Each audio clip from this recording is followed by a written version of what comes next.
아까 틀어냈던 거 아니에요? 어? 아니에요. 선생님 아까 키시지 않았어요? 안 켰는데? 한번 봐요. 조용히 한국 자식들이 말하구나. 그다음 변씨가 백방으로 호생을 달려고 했죠. 근데 어찌할 수가 없었다. 59페이지지? 변씨는 그때부터 허생에게 허생의 양식과 옷가지를 떨어질 때만한 때를 기다렸다가 자신이 직접 찾아가 갖다 주었다. 허생도 해년이 받아들였고, 만약 조금이라도 많이 가져오면 언짢아 하면 그대는 어째서 내게 재앙을 안겨주는 것이오? 자, 재앙 동그라미 쳐. 여기서 재앙은 재물이죠, 재물. 또는 이제 최소한 먹고 누릴 수 있는 것 외에 그 이상의 것을 재물로 보는 거죠. 재앙으로 보는 거죠. 술을 가지고 가면 더욱 기뻐하며 서로 취하도록 실컷 마셨다. 이렇게 몇 년을 지내자 그 사람의 정분이 날로 두터워졌다. 어느 날 변씨가 조용히 틈을 타서 어떻게 5년 만에 100만금을 벌였는지 물어보았다. 허생이 대답하였다. 그것이야 아주 알기 쉬운 일이오. 조선이란 나라는 대가 외국으로 통하지 못하고 수레가 나라 안을 다니지 못하기 때문에 모든 물품이 이 안에서 생산되고 이 안에서 소비됩니다. 자, 써. 조선의 취약한 경제 구조. 대저 천금이란 돈은 작은 돈이므로 물건을 모두 사들일 수 없지만, 그러나 이를 열로 쪼개면 백금이 10개나 되어서 10가지 물건이야 충분히 살 수가 있겠지요. 물건의 단위가 가벼우면 고르기 쉽기 때문에 설령 한 가지 물건이 미친다 하더라도 나머지 9개의 물건을 재미를 볼 수 있답니다. 이런 장사 방법은 정상적으로 이익을 취하는 방법이고 작은 장사꾼이나 하는 수단이지요. 그러나 만금이라는 돈은 물건을 모조리 사재기 할 수 있으니 수레에 있는 것은 수레 전부를, 배에 있는 것은 배의 전부를, 한 고을에 있는 것은 고을 전부를 마치 촘촘한 그물로 모두 훑어내는 것처럼 싹쓸이 할 수 있지요. 굿에서 생산되는 10,000가지 물건 중에 한 가지를 몰래 사재기하고 바다의 10,000가지 어족 중에서 한 가지를 슬그머니 사재기하고 약재 중에 무엇을 독점하면 남몰래 담겨있는 동안 모든 장사체의 물건이 말려버리게 되지요. 그러니까 지금 이 단락에서 다 얘기하는 게 아무리 돌려 얘기해도 딱 한 단어야. 매점 매석. 그러니까 매점 매석이 가능하다는 건 뭐냐면 무역을 하지 않는다는 거. 그죠? 그러니까 무역의 필요성. 매점 매석 쓰세요. 이런 사재기 방법은 인민을 해치게 될 것이니 즉 백성들이 감당해야 돼. 그죠? 그대로 백성들이 감당해야 될 것이니, 자, 호세 당국자들이 만약 나를 써먹었던 이런 사재기를 산다면 반드시 나라를 병들게 하고 말 것이요. 이미 하고 있죠. 그걸 비판하는 거죠. 그러니까 막 소금, 얼음, 막 이런 그 귀한 품목들 있잖아. 그거는 국가나 또는 왕족들이나 또는 사대부의 어떤 권세 있는 양반들이 다 독점했었거든. 자, 다음 페이지 보시면 60페이지. 꼭 그대만 내게 돈을 빌려줄 뿐만 아니라 만금을 가진 사람이라면 누구라도 모두 빌려줬을 것이오. 나 스스로 요량해 보아도 내 재주는 100만금이라는 거금을 버려주기에는 충분합니다. 그러나 되고 안 되고는 하늘에 달린 것이니 난들 어찌 미리 알 수 있겠습니까? 자, 모든 것이 하늘에 달려있다 하세요. 운명론적 세계관. 그러므로 나를 능히 활용하는 자는 복이 있는 사람일 것이고 부자는 반드시 더 큰 부자가 될 것입니다. 그러니까 이제 허생은 능력을 갖추고 있지, 그치? 그러니까 이 부분은 이제 허생은 분명히 능력을 갖추고 있는데 그렇다고 이 사람 관료야? 아니죠, 그렇죠? 그러니까 지금 관료들이 주로 관직에 있는 자들이 능력보다는 뭐 지연, 능력보다는 학연, 뭐 이런 어떤 연줄로 되어 있지, 이렇게 능력 있는 인재를 활용하지 못하는 조선의 어떤 그 정치, 상황 이런 것들에 대한 모순을 얘기하고 싶은 거겠죠.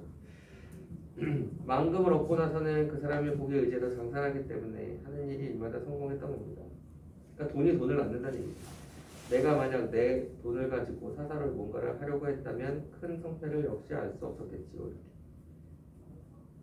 자, 개인적 이익을 위해 장사를 하지 않았음. 개인적 이익을 위해 장사를 하지 않았음. 시방 사대부들이 남한사성에 오랑캐에 당했던 치욕을 씻으려고 하니, 그러니까 남한사성에 오랑캐에게 당했던 치욕은 쓰세요. 병자호라 아니야.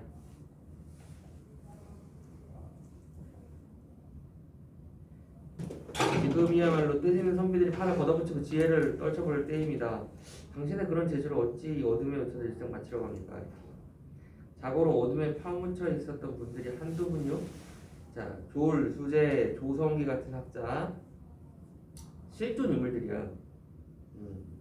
적국의 사신으로 보낼만한 인물이었지만 평생 벼슬없이 배잔방이를 거친 채 늙었고, 가한계 유형원 같은 분은, 유형원도 실제 실학자야. 불량민을 조달할 능력이 있었지만 바다 한 기퉁에서 일생을 배회했어. 지금 나라의 정치를 도모할 만한 인물들을 알만하지 않습니까? 이렇게 써. 무능력한 지배층을 비판. 그러니까 무능한 지배층을 비판하는 거죠. 무능한 지배층.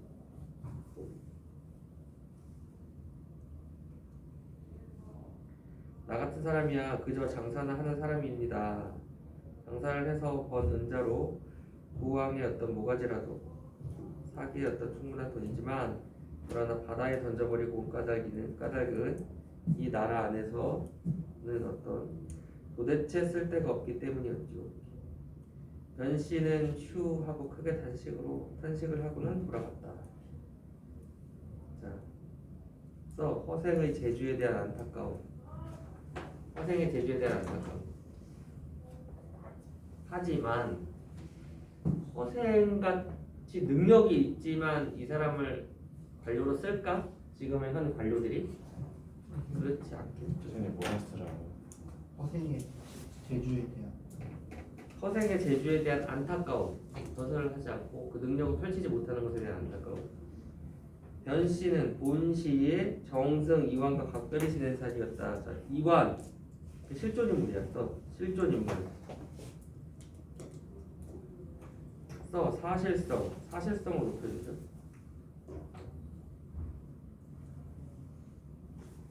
이 공은 당시 어영청 대장으로 있었는데 언젠가 변씨와 이야기를 하다가 지금 여왕이나 일반 민가에 혹 쓸만한 재주가 있어 대사를 함께 도모할 인물이 있는가를 물은 적이 있다. 변씨가 허생의 이야기를 하였더니 이 공은 깜짝 놀라며 물었다. 기이한 일이로세. 정말 그런 인물이 있답니까? 그의 이름은 뭐라고 부릅니까? 이렇게.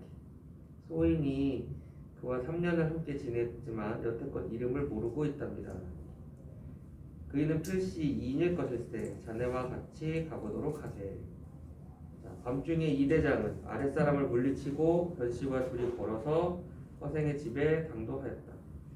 변씨는 이 공을 문 밖에서 기다리게 하고 혼자 먼저 들어가서 허생을 만나보고 찾아온 연유를 이야기했다. 허생은 짐짓 못 들은 척하며 그만 자네가 차고 온 술병이나 이리는 풀어놓으시게. 자, 이완에 대한 의도적 무관심. 그러니까 이완에 대한 의도적 무관심. 그러니까 이완을 권총한 척하는 거지. 네가 관료면 관료고 말면 말지. 그 이유는 뭘까요? 이 북벌론에 대한 반감이 드러나는 거겠죠. 북벌론에 대한 반감. 진짜 청을 정벌할 만한 준비가 돼 있는가? 아니, 준비가 안 돼 있다면 준비를 하고는 있는가에 대한 문제죠.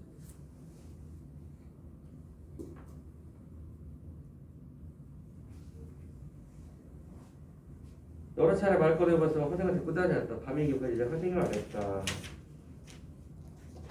그러니까 이완희 대장은 지금 밖에서 기다리고 있는 거야. 손님을 불러도 되겠소. 이 대장이 방에 들어왔으나 허생은 편안히 앉아서 일어나지도 않았다. 자, 거만한 태도. 이 대장은 몽들 바를 모르고 엉거주춤하다가 겨우 나라에서 어진 인재를 구하려는 뜻을 설명하였다. 선생이 손을 내저으며 말했다. 아, 밤은 짧은데 말이 너무 길어 듣기 지루하구먼. 그래 너는 지금 무슨 것을 하느냐. 이렇게. 자, 어영청 대장입니다. 이렇게. 어영청이 이제 그 수어청, 어영청, 금이영 막 이래서 조선의 그 군대 체제가 5군영 체제거든. 그 5군영 체제의 한 군영을 맡고 있는 대장이에요. 굉장히 권세가 있는 그런 자리지.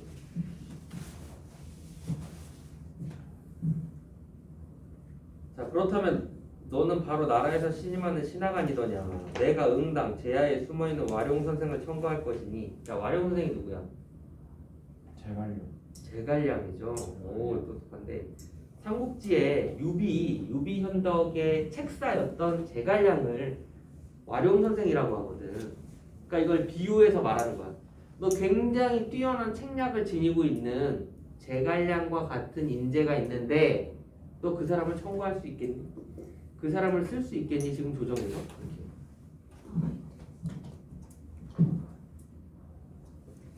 그래 지금 임금께 아래여서 그에게 삼고초려를 할 수 있겠는가? 이렇게. 그러니까 이제 삼고초려가 유비가 이 와룡 선생을 3번 찾아갔다는. 그러니까 어진 인재를 모시기 위해서는 군주가 허리를 낮춘다라는 그런 의미거든요. 그러니까 삼고초려 할 수 있겠냐? 그랬더니 3번을 찾아가서 고개를 조아릴 수 있겠냐? 이 대장은 어렵겠습니다. 다음 것을 듣고자 합니다. 이렇게. 자, 써. 임금의 지위와 체면이 중요함. 임금의 지위와 체면이 중요함. 야, 니네 그거 봤냐? 광해? 네. 영화 보면? 그럼 거기 보면 광해가 명나라, 그러니까 조선 사신들이, 아니, 조선 그 대신들이 명나라와 청나라와 전쟁을 하는데 명에다가 우리 군사 2만의 병사를 보내어서 우리 임진왜란 때 받았던 은혜를 갚자 뭐 이런 얘기가 나오거든. 근데 아니 광해군이 그래. 아니 지금 이 그 멀쩡한 청년들 2만 명의 목숨을 단지 하나의 어떤 우리 명분 때문에 포기하는 거냐. 그러니까 그러면서 이제 그 얘기하거든. 왕이면 또는 군주면 그죠? 빌어먹을지언정 또는 훔칠지언정 도둑질을 할지언정 내 나라 내 백성들은 굶게 하지 말아야 되는 거 아니냐. 명나라에 대한 사대 또는 허위 사대나 이제 그런 게 뭐가 그렇게 중요하냐. 내 나라 백성이 원조지. 그 얘기 하거든요. 그러니까 이런 거죠. 임금이 나라를 부강하게 만들어줄 수 있는 이 책사를 그죠? 모셔오는데 결국은 가만히 앉아서 기다리니 그게 되겠느냐. 이 대장은 머리를 숙여 골똘히 생각하다니 어렵겠습니다. 다음 건 듣고자. 나는 그 다음이라는 말 아직 배우지 못했도다. 이 대장이 굳이 묻자 허생을 말했다. 아니 명나라 장군과 병사들이 조선이 예전에 입은 은혜가 있다고 하여 그 자손들이 그때 그 되놈의 나라에서 몸을 빼어 우리나라로 건너왔으나 이리저리 떠돌고 홀몸으로 외롭게 살아가는 이가 많다. 그러니까 써 명나라 후손을 돌보지 않음. 명나라 후손들을 돌보지 않은. 네가 임금께 아뢰어 종실의 여자. 그러니까 이게 민감한 거야. 종실은 그 왕의 친척들을 말하는 거거든. 왕의 가족들.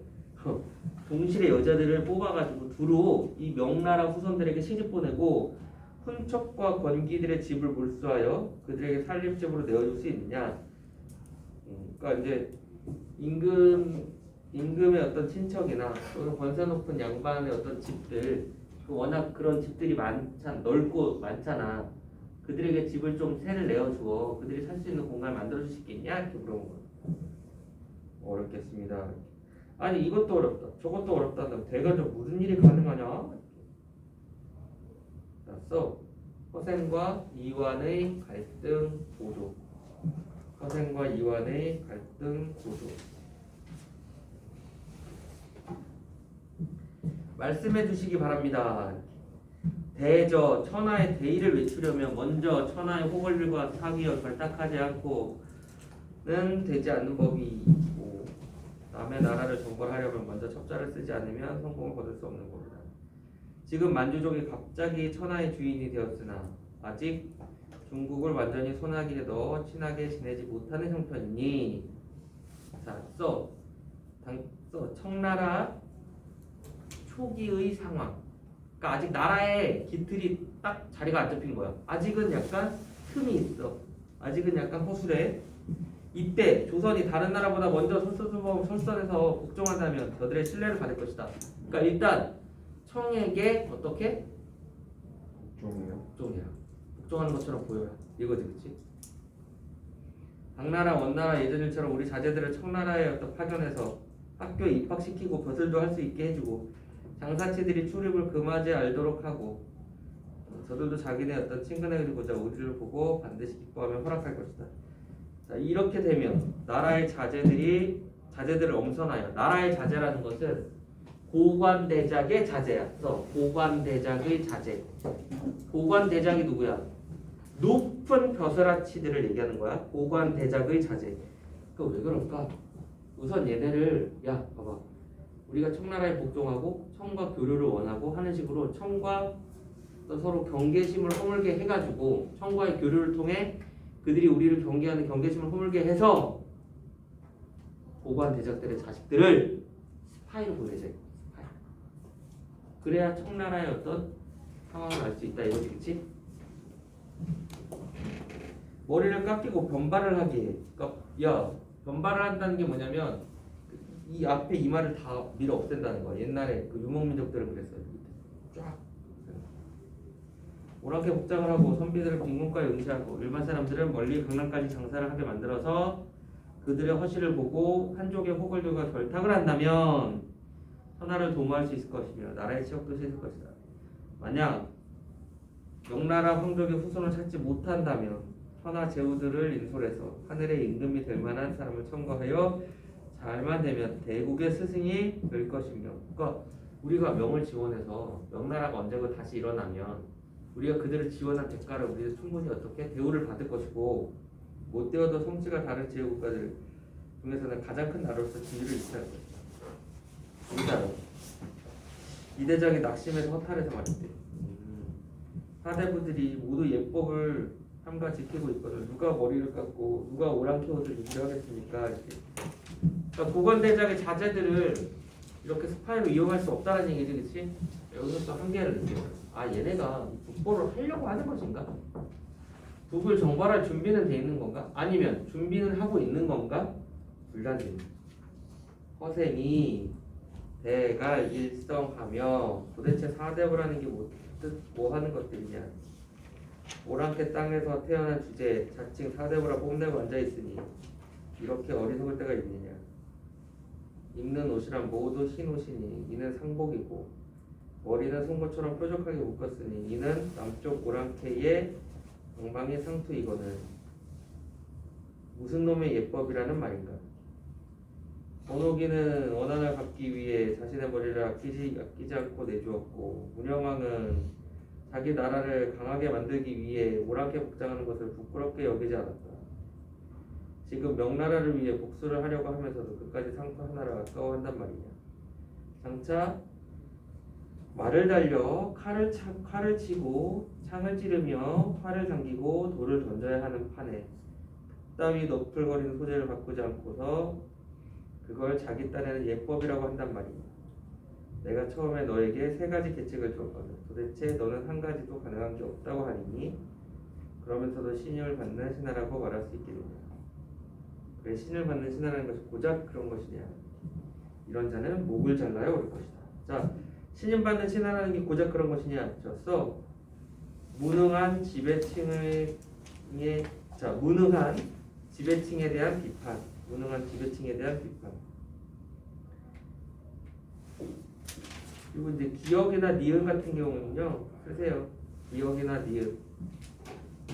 사대부의 헐의 의식을 비판하는 겁니다.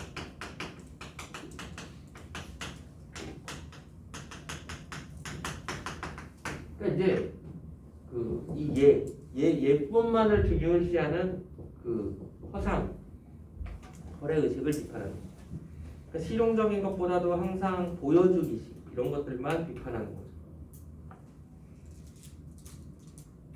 하면서 칼을 찾아 찌르려고 했더니 이완이 대에 놀라서 뛰쳐나갔고 이튿날 다시 찾아갔더니 집은 텅 비어있고 허생은 간 곳이 없더라. 자, 이 부분이 열린 결말이에요.